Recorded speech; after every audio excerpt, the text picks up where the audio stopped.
dizer que nesta manhã o Alentejo veio até vós, amém? Aqui um aroma alentejano, se por acaso sentir um aroma de um chaparro, já sabe que é do pastor Vítor, que veio lá mesmo do interior do Alentejo, mas também trouxe outra coisa, trouxe o bom aroma de Cristo, aleluia, porque nós temos o melhor de tudo na nossa vida, Cristo, o nosso Redentor. Será que os irmãos podem dar um amém? Glória a Deus, estão afinados, glória a Jesus Cristo. Fantástico ver este grupo de louvor também que canta tão bem, coisa fantástica, linda de se ver, glória ao nome de Jesus Cristo, amém? Nesta manhã gostava de iniciar com um conto também infantil, não é a palavra de Deus para já vamos para lá, mas começar com um conto infantil. Os irmãos conhecem a história da Alice no País das Maravilhas? Quem conhece? Um pouco desta história. Vou tentar resumir, encurtar aqui o mais breve possível. Vocês sabem que a Alice foi despertada para ir atrás daquele lindo coelho com aquele relógio que estava sempre atrasado e estava sempre a correr. E ela, com aquela curiosidade, ela seguiu aquele mesmo coelho que entrou numa toca e ela sempre a correr atrás daquele abençoado coelho que está com alguns lisboetas, estão sempre a correr. Vocês andam a correr, não andam a correr? No Alentejo é nas calmas, irmãos. No Alentejo é nas calmas. Então a Alice entrou ali numa secção onde estava uma chave dourada. E naquela chave dourada tinha um recipiente que dizia beba-me, porque tinha que se reduzir o tamanho para entrar naquele buraco. Então a Alice entrou naquele buraco e a determinada altura ela perde o coelho de vista e chega numa encruzilhada. E naquela encruzilhada vê o gato, não sei bem pronunciar o nome, Cheshire, acho que é assim o nome, é o primo do gato das botas. E aquele gato estava em cima daquela árvore e Alice estava confusa, não sabia o caminho e perguntou para o gato por onde ficava o caminho. E aquele gato que simbolizava a sabedoria e aquele que revelava o caminho disse para a Alice, depende para onde quer que tu vás. E eu acredito que esta história nos transporta para uma realidade nos dias de hoje, que muitas das vezes nós estamos dentro da casa do Pai, mas muitas das vezes estamos perdidos, estamos sem direção. Muitas das vezes não sabemos para onde ir, não estamos a ver resultados, não estamos a ver as coisas a acontecer, não vemos o fim à meada. E nós precisamos de ter a direção de Deus mais do que nunca nestes dias, amém? Nós precisamos da resposta de Deus, nós não precisamos andar perdidos, nós temos de ter convicção para onde nós desejamos ir como povo de Deus. Posso ouvir um amém? Amém. Nós não queremos andar perdidos, não queremos andar sem direção, é coisa difícil. Quando nós chegamos ao Alentejo e não há placas para onde fica, coisa complicada. Glória a Deus. Há placas ou não há placas? Muita pouca placa, glória a Deus. É sempre a guiar-se por chaparro. O primeiro chaparro à direita sempre siga em frente. Dizer que há coisas que tenho aprendido ao longo do tempo para não dar perdidos. Uma vez subi à Ilha do Pico, quase 4 horas de viagem. E sabe que as senhoras começaram-se a queixar. Pastor, podia-me levar a mochila? Posso, irmã. E às tantas já ia com 3, 4 mochilas às costas. Quer dizer que eu consegui subir, mas aquilo trouxe um grave prejuízo para as minhas pernas. Foi uma semana a dizer, ai, não consegui nem subir as escadas para a igreja, misericórdia.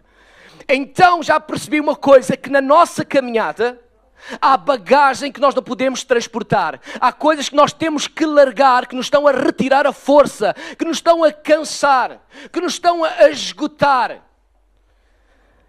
E a primeira coisa que eu gostava de falar nesta manhã, que é um ladrão da nossa alegria, que é como que um vírus, que é como que um câncer que nos corrói por dentro, que é a ansiedade. Será que o irmão é ansioso, a irmã é ansiosa? Quem é ansioso, levanta a mão. Glória a Deus, este tópico está a correr bem, glória a Jesus. Viram? Fantástico, a Alentejana acertou na primeira. A ansiedade é algo que nos destrói, que nos rouba a esperança, que nos faz parar no caminho. A ansiedade é destrutiva na nossa vida. Muitas das vezes nos tornamos como um barril de pólvora pronto a explodir. Será que há alguém assim com o saco cheio? Pastor, estou de saco cheio, estou com o balão quase a arrebentar. Já não tenho paciência. E muitos vivem ansiosos, vivem no limite. Há muitos que a dor de cabeça já não passa. Tudo reflexo de viver na ansiedade. Pessoas que não descansam. Pessoas que andam sempre a tremer porque a ansiedade está presente no seu coração. Mas deixa-me dizer que Jesus tem solução para a tua vida nesta manhã. Jesus tem trazido esta palavra ao teu coração para que tu possas descansar nele, depender dele. E esta é uma realidade que atinge todos os graus da sociedade, desde o doutor ao agricultor, desde o professor ao padeiro. Todos podem ser afligidos pela ansiedade.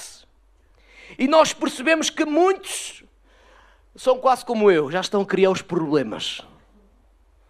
Será que tem gente complicada assim ou não tem gente complicada? Só o pastor Vítor já está a antecipar as coisas. Já está a ver o incêndio, ainda está a mata verdejante. Neste passado, ou seja, no ano passado tinha passado em Monchique e tinha visto aquela linda floresta. E eu pensar para mim, ai Jesus, ainda temos aqui um pulmão tão bonito, qualquer disto vai arder. E não é que ardeu mesmo naquele ano. Misericórdia. Mas há pessoas que já estão a sofrer no futuro, mas há coisas que não vão acontecer, é porque tu estás ansioso. É porque os problemas estão a ser criados na tua mente. É porque estás a sofrer antecipadamente e Deus não quer isso. Deus de forma alguma quer isso para a tua vida. E a vida é mais, o medo é mais que um sentimento. Ah, pastor, isto vai passar. Não é como que um espírito. Mas Deus não nos deu o espírito de medo, mas de moderação e de fortaleza. Deus quer e tem uma palavra para a tua vida nesta manhã. Deus não quer que vivas ali derrotado, de cabeça baixa, sem poderes descansar. Às vezes, talvez, alguns de vós tomam medicação para conseguir dormir à noite. Tudo de reflexo de viverem de uma forma agitada. Mas porquê é que nós não devemos viver de uma forma ansiosa? Vamos abrir a palavra de Deus. Em Mateus capítulo 16.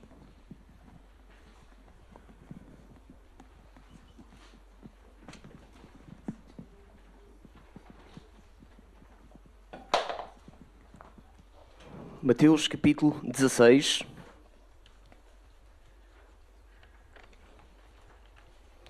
Mateus capítulo 16, verso 18. Mateus capítulo 16, verso 18. Muitos têm medo. Eu não vou dizer se os homens têm medo. As senhoras têm medo ou não têm medo? O pastor só tem medo de cobras. Com pernas ou sem pernas? Ah, pastor, tenho medo de não ter emprego, tenho medo de ficar doente, tenho medo do futuro dos meus netos, tenho medo de me casar, tenho medo de não ser a parceira certa. Há pessoa que tem medo para tudo. Pessoa que tem medo para tudo. Então diz a palavra de Deus, Mateus capítulo 16, verso 18, um versículo tão conhecido. E temos aqui um excelente pregador, o pastor Daniel, no qual eu agradeço o convite. É difícil substituir o Daniel pela manhã, não é? Glória a Deus, temos aqui um excelente pregador. A diferença é que eu tenho aqui um pouco de cabelo, então pode ser que me safe. A altura é parecida. Eu há pouco quando dizia que era mais ou menos, é por causa da barriga, é que qualquer coisa mais ou menos, não é? O mesmo tempo, talvez o peso é que não pode ser igual. Então diz a palavra de Deus, Mateus capítulo 16, verso 18. Da mesma maneira, eu te digo que tu és Pedro, e sobre esta pedra edificarei a minha igreja. E as portas do Hades, ou inferno, não prevalecerão contra ela. Neste versículo, palavras de Jesus deixa-nos algumas características importantes para que nós não possamos viver a ansiedade.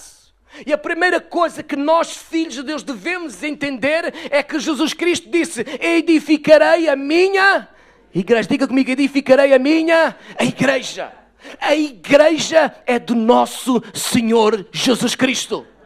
A igreja é divina. A igreja não é edificada pelo fundamento humano, não é pela minha capacidade, pela minha eloquência, pelas minhas características, não. Louva a Deus porque Deus tem levantado homens e mulheres de oração para servir na obra do Mestre, mas o fundamento no qual a igreja é edificada é Jesus Cristo. Será que os irmãos podem dar glória a Jesus Cristo esta manhã? É o Senhor quem edifica a igreja. Ele é o Rei das nossas vidas. 1 Coríntios 3,11 diz: ninguém pode lançar outro fundamento além do que foi posto, qual é Jesus Cristo. Aleluia. Então nós estamos firmados em Cristo. E é isso que assegura a nossa vitória. É isso que assegura a nossa continuidade. Perceber que o Senhor está conosco a cada momento da nossa vida. Que o Senhor está para nos consolar, para nos fortalecer, para nos animar. E Ele quer fazer isso contigo nesta manhã. Os irmãos creem nisso? Aleluia. Glória ao nome de Jesus Cristo. A igreja é única. Edificarei a minha igreja. E a igreja do Senhor é composta por todos os salvos, por todos aqueles que nasceram de novo. Será que o irmão já nasceu de novo? Glória a Deus, eu já nasci há 36 anos, aleluia. Mas já nasci de novo no Senhor há cerca de 12 anos, aleluia. Coisa fantástica, Cristo veio à minha vida. Irmãos, eu já conhecia e já ouvia falar de Jesus Cristo. Eu não era, de certa forma, já conhecia um pouco o Evangelho de uma forma distorcida. Porque eu era testemunha de Jeová. Fui testemunha de Jeová durante 17 anos. Já anunciava no púlpito, era terrível nas ruas, até que Jesus Cristo veio à minha vida. Aleluia! Até que um dia Deus enviou uma pessoa para falar daquilo que realmente Ele era. E Ele trouxe uma palavra profética, trouxe uma revelação do céu, que eu na altura não compreendi, mas Deus cumpriu na minha vida. Aleluia. E Deus continua a transformar vida. Deus continua a trazer solução para os nossos corações. Ele é aquele que transforma. Não há impossibilidades para Jesus Cristo. Desde Saulo, desde a minha vida, desde a sua vida, Jesus chegou ao seu coração. Então a igreja é única, composta por aqueles que nasceram de novo, composta por aqueles que vivem amor, por aqueles que vivem em santidade. Esta é a verdadeira igreja, aleluia. E neste lugar também existe a verdadeira igreja. Igreja Cristo para todos. Igreja para todos. Cristo também é para todos, glória a Deus. Então pode-se fazer uma adaptação, glória a Deus, no futuro, aleluia. Outra coisa, porque é que nós não vivemos ansiosos? Em primeiro lugar, porque quem está no controle é Jesus Cristo. Ele é o Senhor. Ele é um Deus presente. Ele mostra e revela-se à nossa vida. Mas também a igreja para todos é uma igreja indestrutível. Os irmãos creem nisso? É uma igreja indestrutível. As portas do inferno não prevalecerão contra a sua igreja. E a igreja são aqueles que nasceram de novos, aqueles que aceitaram Jesus Cristo como seu único e suficiente Salvador.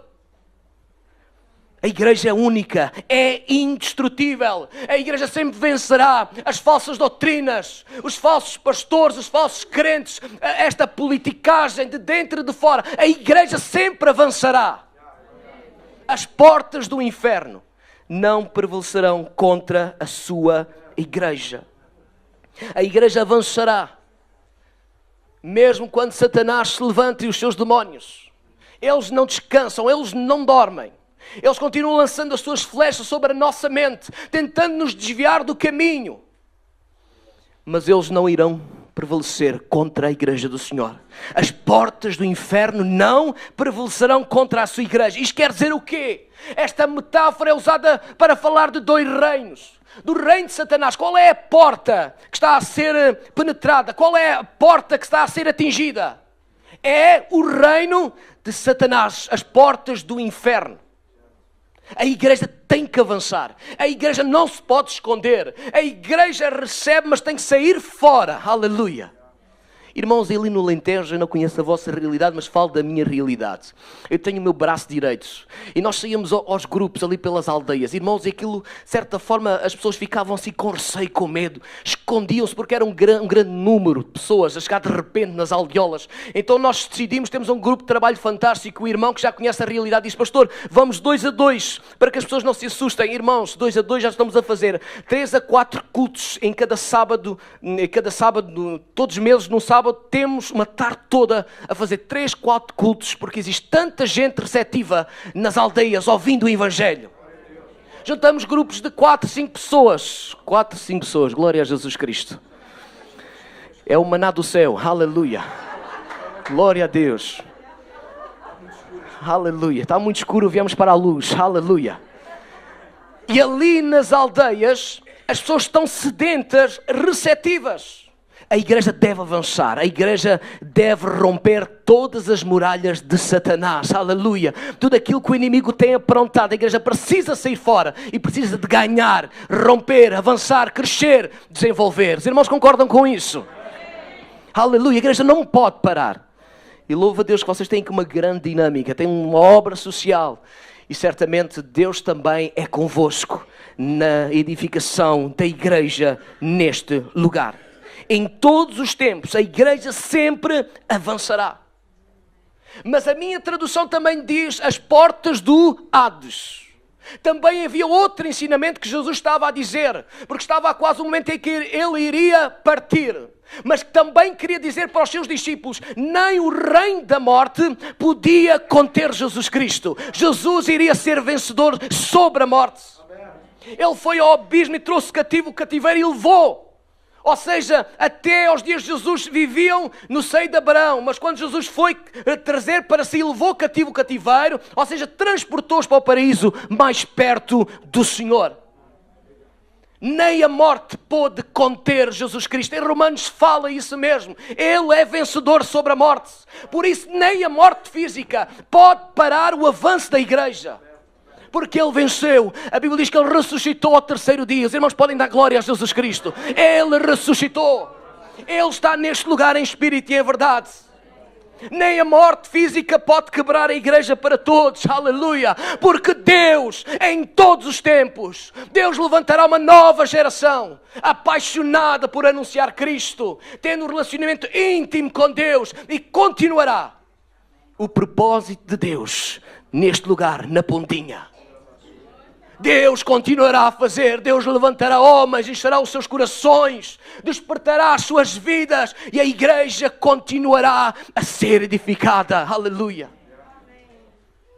E é por isso que não tememos. O Senhor é conosco. O Senhor está sobre a nossa vida. Não devemos ficar de certa forma perturbados, mas percebemos que mesmo quando as coisas fogem do nosso controle, Ele continua no trono.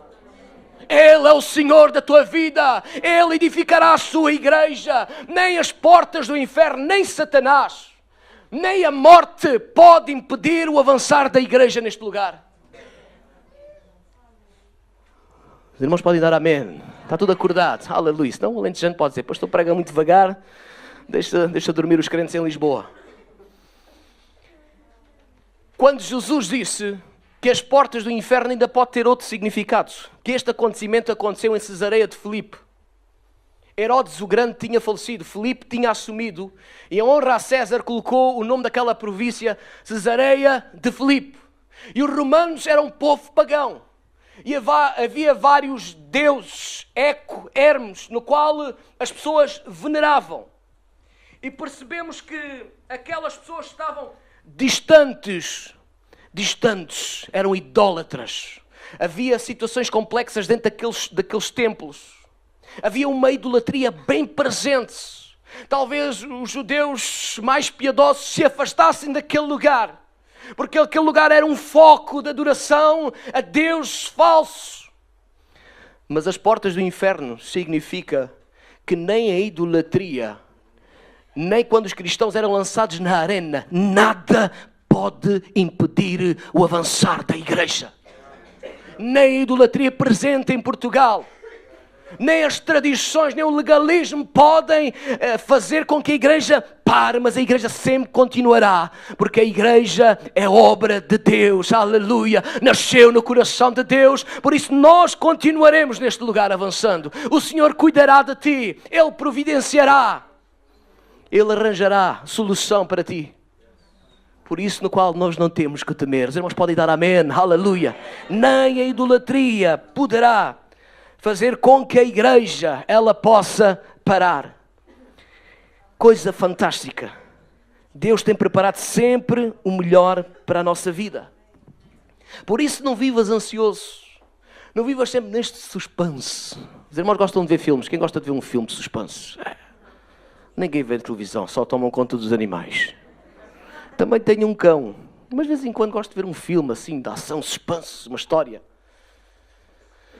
E às vezes viver ansioso é sempre viver em suspense. O termo no grego é como que o barco é agitado de um vento de um lado para o outro, na qual a vela arrisca-se a ceder e a quebrar. Pode-se romper. E quando nós vivemos ansiosos, este vento, esta agitação, eu não sei aquilo que está a fazer agitação no teu coração, mas quando nós vivemos constantemente ansiosos, isto não faz bem a coisa alguma, e muito menos ao nosso. Sabe, o hospital deve ter tanta gente que vivia ansioso e que rapidamente partiu e comprou o bilhete mais cedo. Os irmãos querem comprar o bilhete mais cedo? Está um amém muito fraco. Quer estar tudo aqui na igreja, aqui Cristo para todos, aleluia. Então nós não devemos viver ansiosos, com medo com aquilo que vai acontecer, porque viver ansioso é a mesma coisa que apertarem o teu pescoço. Tu ficas estrangulado, ficas sem ação, e no caminho, quando tu andas estrangulado, andas agitado de um lado para o outro, é muito complicado continuar a caminhar. Nós não queremos de forma alguma viver nesta forma ansiosa. Podemos encurtar a nossa vida, e isto pode fazer com que o nosso coração tenha que passar aqui um catéter, não é, para limpar a veia. Isto é complicado, que o Senhor nos ajude, mas que tu não vivas ansioso e que nesta manhã aprendas a descansar em Jesus Cristo. A ansiedade é inútil, não acrescenta vida, pelo contrário, ainda encurta a vida. Não vale a pena andares ansioso. Descansa no Senhor, confia no Senhor, entrega tudo nas mãos de Deus. A ansiedade, ela é cega. E a perguntar quem usa óculos, mas é quase a maioria, ou coisa assim parecida. Glória a Deus. O pastor não usa óculos, está melhor que eu já. Mas às vezes até me convém ver um bocadinho mais mal, e a ouvir mal também. Às vezes, pastor, estou a ouvir mal, às vezes é bom a gente ouvir mal. Os irmãos não acham que às vezes é bom ouvir mal? Depende da voz, não é? Depende da voz. A ansiedade é cega. A ansiedade só nos faz olhar para o momento, para as circunstâncias, e esquecemos aquilo que é eterno. Olhamos apenas para o dia-a-dia, para aquilo que é o comer e a beber, o vestir, e esquecemos que por toda a eternidade nós estaremos com Jesus Cristo, desfrutando na presença do Rei. Mas se Deus cuida das aves, conforme fala em Mateus, se Deus cuida do campo, melhor cuida de nós, seus filhos. Mas o problema está em nós. Nós, por vezes, na nossa caminhada, temos dificuldades. Já conhecemos a palavra, já conhecemos os versículos todos, mas temos dificuldade em descansar no Senhor. Mas Deus traz este alerta para a tua vida nesta manhã. Descansa nele, depende dele, confia nele. É enganosa, a ansiedade é incrédula. Faz como os espias que foram ver a terra. É tudo um grande... Você conhece alguém assim? Cada vez que começa qualquer coisa, algum projeto, é tudo uma confusão. Às vezes para certas pessoas, já nem digo os meus sonhos, os meus projetos, assim que eu falo é tudo uma complicação. Pois no carro, irmãos, no carro tem o travão que faz falta, mas também tem o acelerador. Travar e acelerar ao mesmo tempo não dá. A gente percebe que há momentos que temos que acelerar, mas há momentos também temos que travar. Mas alguém que vive ansioso, vive com medo do futuro, só vê problemas em tudo. É sempre um travão, está sempre a bloquear. Olha, se eu não acelerasse, não chegava aqui a Lisboa. Se nós não acelerarmos, se nós não avançarmos, se nós não rompermos em fé, nós não vamos experimentar coisas novas, nem aqui, nem ao Admira. Às vezes um pouco de loucura, não sei se é bem o termo. Não, de fé, confiança, dependência de Deus. Invadir a terra que o Senhor nos tem entregue.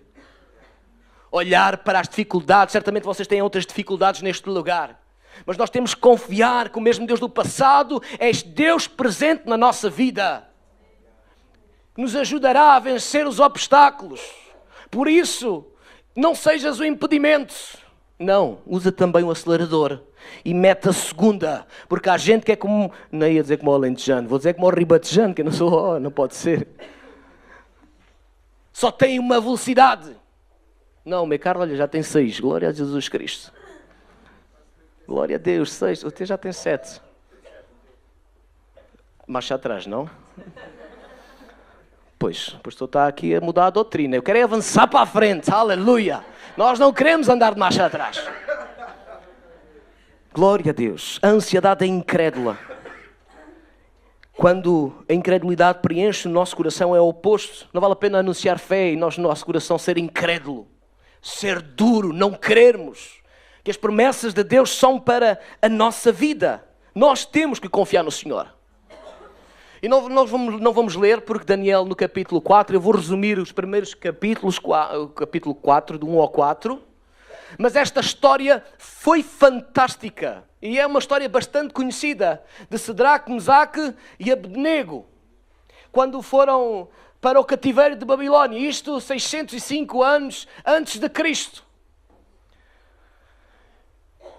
E é interessante que Daniel, junto com aqueles jovens, já percebemos que eram homens fantásticos, sábios, que não se contaminavam, que não deixavam aquela cultura influenciar as decisões dele, mas pelo contrário, mantiveram-se sempre de uma postura bem correta diante de Deus. Coisa fantástica! Mas sabem o que eu percebi? O facto de eles serem fantásticos, inteligentes, não se contaminarem, não estava a mudar o coração de Nabucodonosor. E às vezes podemos ser bonzinhos, podemos portar muito bem, podemos ser um reflexo daquilo que Cristo é verdade, portamos-se bem, somos sábios, somos inteligentes, estamos a prosperar, mas se não formos a voz de Deus, não vamos mudar o coração daqueles que não estão a perceber que nós somos influência. Nabucodonosor só foi influenciado quando Daniel, usado por Deus, trouxe a revelação daquilo que era o seu sonho no capítulo 3. Quando Nabucodonosor, aquele homem ímpio que era ansioso, mas era um ansioso mas complicado, do máximo. Quando não trouxeram a revelação os magos, os adivinhos, os feiticeiros, sabe o que foi? Cortados aos... matou-os aos pedaços. Aos pedaços, coisa terrível. Aquele homem, quando não tinha aquilo que queria, era a cortar. E há muita gente assim. Não é cortar fisicamente, mas às vezes com a língua é uma espada de 2 gumes. Mas é a palavra do Senhor que tem a ser espada de 2 gumes.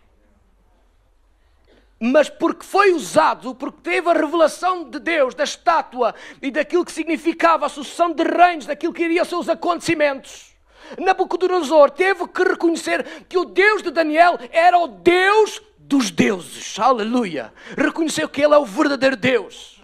Ele enriqueceu Daniel.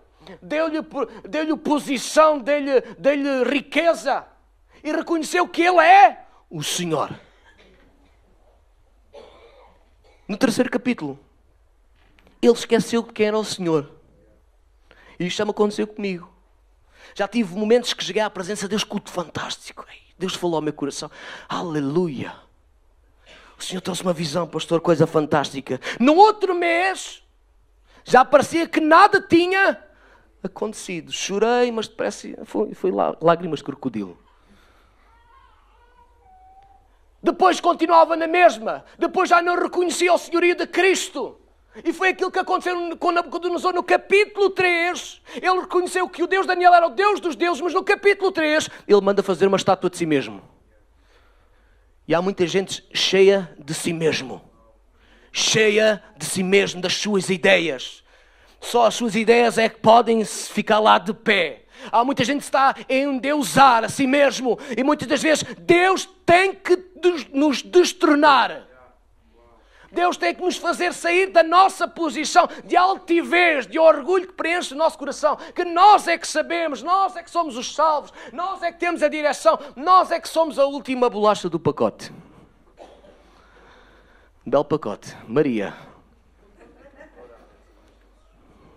O pastor está sempre a meter com o pregador. Glória a Deus. Pode ser assim. Não facilita.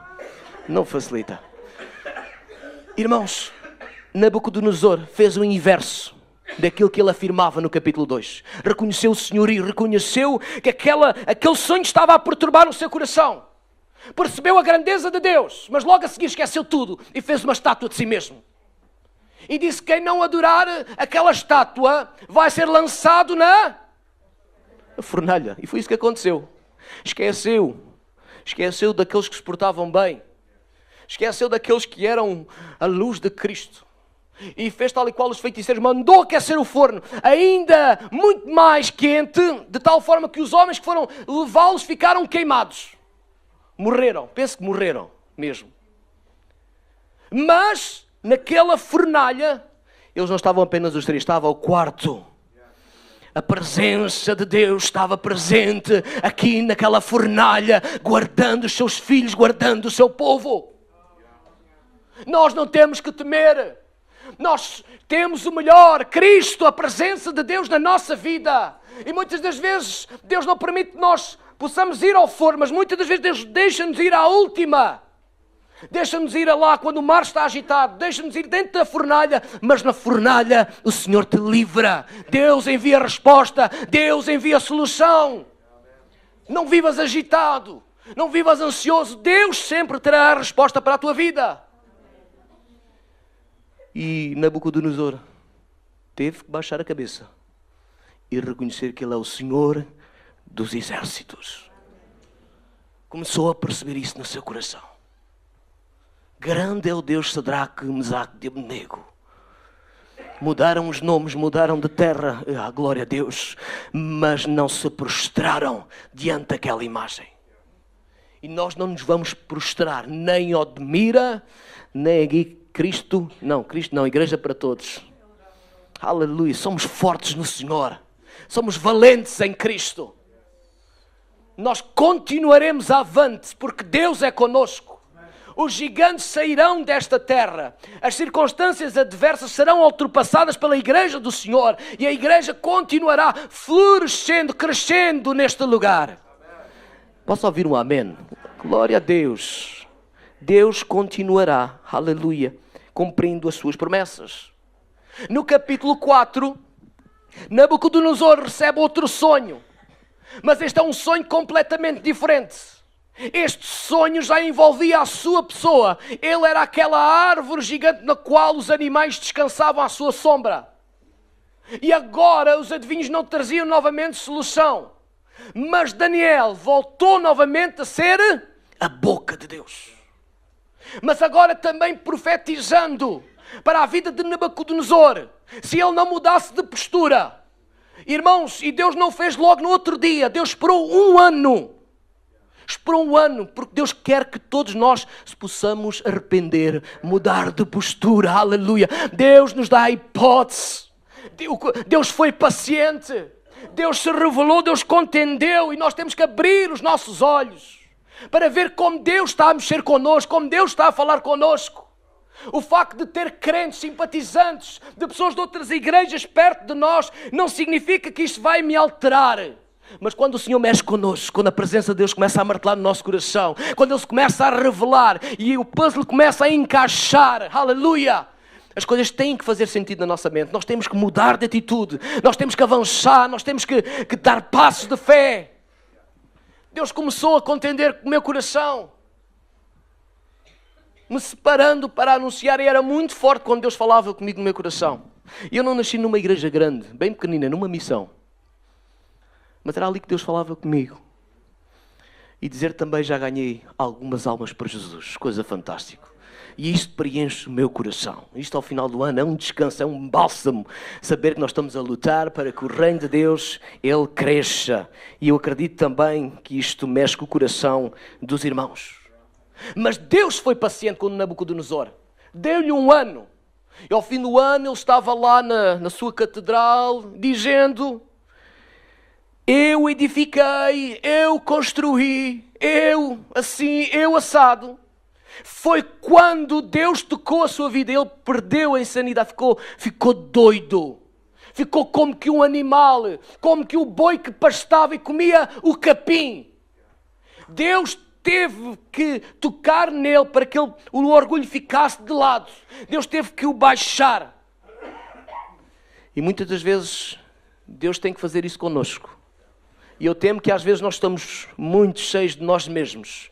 Que às vezes Deus permite que nós possamos ir um pouco mais abaixo, para que possamos reconhecer que Ele é o Senhor, aleluia. Que Ele está presente na nossa vida, que é Deus quem faz, é Deus que é o Senhor da igreja, aleluia. É Ele que dá a capacidade, é Ele que atrai, é Ele que toca os corações.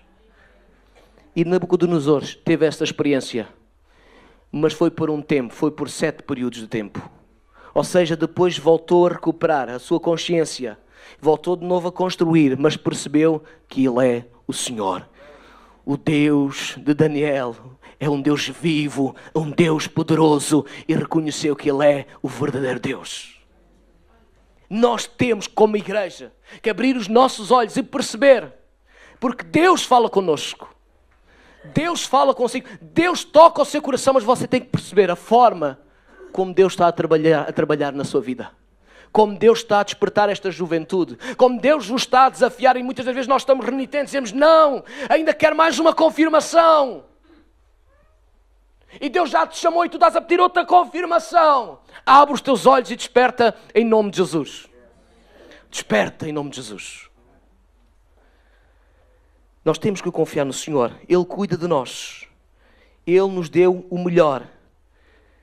E nós só avançaremos em fé na pessoa bendita de Jesus Cristo.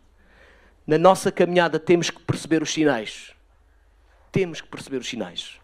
Há pouco tempo nós fizemos uma semana de oração. E no outro fim de semana chegou tanta gente nova à igreja. Nós ficamos assim estupefactos. Se é um trabalho direto nosso, houve gente que veio conhecer a igreja e está connosco. E eu disse assim, olha, temos que continuar a orar. Nós não vamos parar de orar. Então incentivei a igreja mais uma semana a orar. E na outra semana chegaram mais 4 ou 5 pessoas. Na realidade o Alentejo é qualquer coisa fantástica. Irmãos, e nós temos que perceber os sinais quando Deus está-se a mover. Nós não podemos cortar, nós não podemos parar. Temos que perceber lá o tambor do céu. Temos que ser como aqueles escravos que iam ao ritmo daquele que ia bater o tambor. Trum, trum, trum. E quando o céu começa a bater, a igreja não pode parar. Tem que continuar ouvindo o som do céu. A voz de Deus tem que continuar a marcha. E é isso que eu quero para a minha vida. E quero para a vida da igreja do Senhor neste lugar. No nosso caminho, nós não podemos andar perdidos. Às vezes somos muito bons na vertical. Com Deus. Tenho um tempo com Deus fantástico, pastor. Todas as madrugadas. Mas às vezes é tão complicado. Na horizontal. Nos relacionamentos uns com os outros. Na nossa caminhada faz-nos falta pérolas. Que nos darão a força, o sustento, para que nós possamos caminhar com direção. Que nos irão dar bons conselhos. E é por isso que também tenho convidado o pastor Daniel a estar connosco ali. Em Odmira, na ilha, não sei qual será a próxima, glória a Deus, Deus sabe. Mas é bom nos cercar com pessoas que nos fazem crescer, que nós aprendemos, que nos estimulam a seguir na direção certa, que nos conduzem para mais perto de Deus, que estão entusiasmados, que nós vemos Deus nas suas vidas. Nós devemos, na nossa caminhada, nos cercar dos verdadeiros amigos. Assim como Paulo, um ensinador fantástico, que percorreu toda a Ásia, até a Espanha, anunciando, ensinando em escolas, expulsando demónios, fez 3 viagens missionárias, coisa fantástica. Experiências poderosas. Irmãos, e missionário também vê coisas fantásticas. Tenho visto coisas fantásticas, Deus providenciar. Aquilo que está escrito acontece. Tenho visto os demónios sair. Aleluia. Irmãos, não foi 1, foi 2, foi 3, foi 4. Maior é aquele que está em nós. E quando nós cumprimos a missão, é qualquer coisa fantástica, porque eu gosto imenso de fazer missão. É essa. Foi para onde Deus me chamou. Mas louva a Deus porque também Deus tem colocado nesta cidade homens de Deus. E quando nós estamos no sítio certo, é qualquer coisa fantástico. Nós percebemos o nosso lugar. é qualquer coisa de fantástico. E Paulo percebeu e deu valor que há pessoas excelentes, e destaco Timóteo, pessoas que abrimos o coração, pessoas que nós delegamos, pessoas que nós podemos entregar o bastão. Podemos perceber que eles vão ser a continuidade, que quando nós saímos eles assumem e não fazem pior, fazem melhor. Podemos descansar, podemos confiar, delegar. Coisa fantástica, faz-nos falta estas pessoas excelentes na nossa vida. Houve pessoas que se destacaram na minha vida, que me deram força, mas também houve pessoas que foram para mim uma grande lição. Uma grande lição. E a Bíblia fala também de Demas. E esta é uma pessoa que nós não conseguimos ganhar, que por um tempo anda connosco, está presente, até frequenta, até bate no ombro, dizer força, vamos em frente. Mas rapidamente percebemos que eles saem de ação, saem do caminho. E assim como chegaram, desapareceram. Precisamos de títulos, de pessoas que estão connosco, que crescem, que amadurecem, que nós fazemos com que eles se envolvam e fiquem firmes em Cristo. Mas nem sempre estas pessoas podem permanecer connosco. Mas glória a Deus que nós fizemos a diferença na vida deles. Marcamos a vida deles, somos uma influência. A Bíblia também fala de Marcos, daquele homem que acompanhou Paulo e Barnabé na missão, mas no meio da missão ele, eu não sei, mas foi algo complicado. Abandonar Paulo e Barnabé. Nós percebemos que Paulo e Barnabé eram homens de Deus, mas às vezes há situações complexas.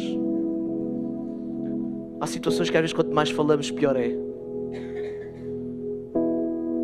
Mas percebemos que nos dias finais Paulo manda chamar Marcos, dizendo que lhe era muito útil no seu ministério. Às vezes erramos, às vezes julgamos mal, às vezes nos precipitamos em palavras, às vezes trazemos prejuízo para o coração das pessoas. Talvez Marcos não tivesse razão, mas talvez tivesse uma certa razão. E Paulo reconheceu isso, que lhe era muito útil no ministério. E às vezes temos que voltar atrás. É aí que usamos a marcha atrás que o pastor há pouco falava. Às vezes não é perder tempo, às vezes é ganhar tempo. É como um arco. Se às vezes queremos ganhar e projetar-nos mais para a frente, às vezes temos que aprender a perdoar. Temos que aprender a sarar o nosso coração. Temos que fazer como um arco, recuar, para que possamos ir mais longe. Porque não adianta nós pedirmos avivamento se nós não conseguimos tomar conta de 10. Deus não vai trazer 30. Se nós não conseguimos tomar conta de 10, não vale a pena trazer 30. Nós temos de sarar as nossas feridas. Temos de saber nos relacionar, temos de saber nos amar, temos de saber que Deus nos chamou para tratar com pessoas. E percebemos que também vão estar presentes os Alexandres, perseguidores, aqueles que se opõem a tudo. Aqueles que se levantam sempre que há qualquer coisa nova, Jesus Cristo. Eu vinha de gravata, mas depois não vi gravatas, diga assim, misericórdia. Minha mulher, Vítor, tira a gravata. E depois o pastor logo à entrada, Vítor, bela gravata, está torta. Diga assim, oh, glória a Deus. Então, aleluia, assim estou bonito na mesma. Ainda bem que o irmão tem gravata, aleluia. Glória a Jesus, aleluia. Estava bonito e continuo bonito, aleluia. Por isso é que a minha mulher me escolheu. Não vivas ansioso. Cerca-te de pessoas excelentes. Quando tu tornas-te uma pessoa relevante, sempre vai aparecer o Alexandre, querendo roubar os teus sonhos, lançando impedimento na tua vida para que não avances, criando obstáculos. Mas este é o momento que nós possamos refletir, abrir o nosso coração, abrir o nosso entendimento. Não ficar cegos como Nabucodonosor, que Deus estava-se a revelar. Deus estava a contender, ele continuava cego, cheio dele mesmo. Nós possamos confiar no Senhor. Não vivas ansioso porque é enganoso, porque vais sofrer, podes morrer mais cedo, mas Deus tem um propósito para a tua vida. Descansa nele. Edificarei a minha igreja. Convido os irmãos a ficarmos de pé nesta manhã. É tempo de olharmos para Jesus Cristo. Na caminhada, não queremos ficar como Alice, perdidos, sem direção. para onde tu queres ir.